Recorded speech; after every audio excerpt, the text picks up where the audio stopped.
এলাকার বেশিরভাগ মানুষেরই বাঘ কুমিরের সাথে লড়াই নিত্যদিনের।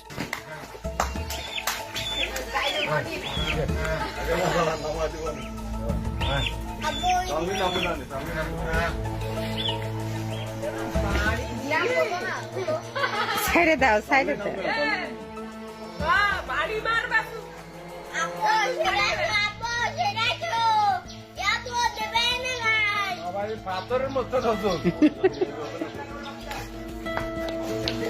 ভিডিওতে দেখা যায় বিশাল এক কুমির বাড়ির উঠোনে হেঁটে যাচ্ছে, কেউ একজন তার লেজ ধরে টানছেন। পরবর্তীতে কুমিরটি সামনে থাকা একটি পুকুরে নেমে পড়ে।